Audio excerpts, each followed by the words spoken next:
Wimbledon's underway just across the pond. Wake up early if you dare. Watch some matches. If you're looking for American women, you may not want to turn on the TV. Because if you do, you'll notice that they're losing. Top seeds losing. Coco lost first round. Destroyed. It wasn't even close. It wasn't the golden set. I don't know if you saw that, Coca. There is a female tennis player whose name, of course, I forgot because we're live. And I didn't tell you I was going to think of this. I didn't know. I know what an immaculate inning is. 9 pitches, 9 strikes, out.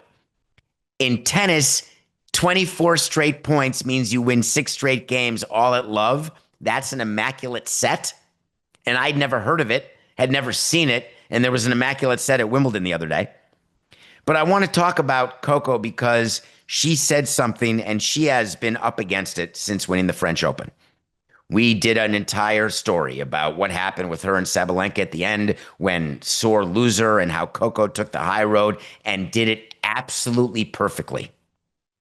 Well, she admitted after losing her first round match that in fact she may not have done it perfectly. She said that and this is a quote, I feel like mentally I was a bit overwhelmed with everything that came afterwards, talking about winning the French Open. I didn't feel like I had enough time to celebrate and also get back into it. But it's the first time in this experience, she said, coming off a win and having to play at Wimbledon. I definitely learned a lot of what I would and would not do again. It made me immediately think of players who win the Grand Slam, meaning they win the Australian Open, then turn around and win the French Open, then Wimbledon, and then win the US Open. That's the Grand Slam. You do it in one calendar year. Hard to do. A career Grand Slam, and that's winning it any year during the course of your career. Hard to do. Why? Because Coco, whether she's won a Grand Slam before, which she had, whether she is the highest earning female athlete, which I believe she is, Caitlin Clark may have passed her, I don't have the numbers, but she's right up there, top 2 or 3, guaranteed. The pressures and strains on her didn't really change after the French Open because the pressure of being at the top, whether you're the number 2 seed or the number 1 seed, whether you win at the French Open or lose in the finals, the pressure that she has to do the right thing, to not just prepare physically and mentally for your on-court responsibilities, but all of the off-court responsibilities as well.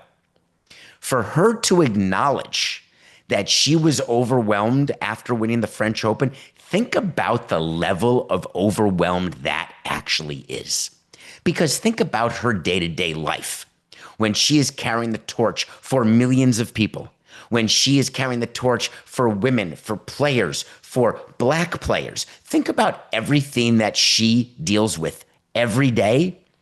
And then for her to have the strength to acknowledge that winning the French Open caused her to actually have a totally different level of anguish, a different level of busyness, a different level of distraction. And that's winning the French Open. Here's what's going to happen going forward. And I say this with love for Coco because I do. If she had won the first round match, she wouldn't have had that quote. But if she had lost in the second round, she would have had the quote. If she lost in the final, she wouldn't have had the quote at all. When you lose in the first round as a number 2 seed and you're coming off winning the last Grand Slam and you just get completely outplayed, it makes perfect sense. It's not that she had to prepare in terms of, I got to get ready for grass because I was just on clay. I didn't get enough shots in. She's been playing tennis enough that the reality of what she's discussing is the pressure that is put on these young players. Do we remember just for a second, how old exactly do you think she is? Just if you had to guess Coco's age, would you say that she can drink? Would you say that there's extra pressure on her coming off the retirement of Serena Williams to take over the mantle? Does it make you realize what Serena and Venus Williams actually had to go through and the amount of pressure they had and the amount of winning they did? And to follow in those footsteps, to carry the torch that burned so bright for that long, it's overwhelming. It's not about winning the French Open. It's about her daily life, like waking up in the morning. So she is a 21-year-old. She just, I mean, in case you didn't Google this during the show, because we're live, and you don't realize that she's just allowed to drink in the last 3 months.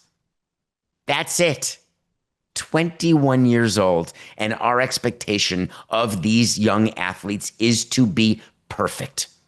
Forget committing crimes. Forget having a mugshot. Forget your dating life. Forget all of that. You're expected on court, off court at 21 to perform in a way that is not normal for people of that age. There's a reason there's age restrictions in leagues. By the way, there's a reason why so many young tennis players get burnt out. And when we see a young tennis player be good for as long as the big three was good, whether it's Jokic or Federer or Serena or Venus, etc., or Nadal, you don't realize that the burnout that takes place is on us. It's on sponsors. It's on audience. It's on fans who expect things out of these players that simply, it's too much to expect. So let's give Coco a break. Let's get her ready for the US Open and say, hey, winning another Grand Slam, US Open, Flushing, hell yeah.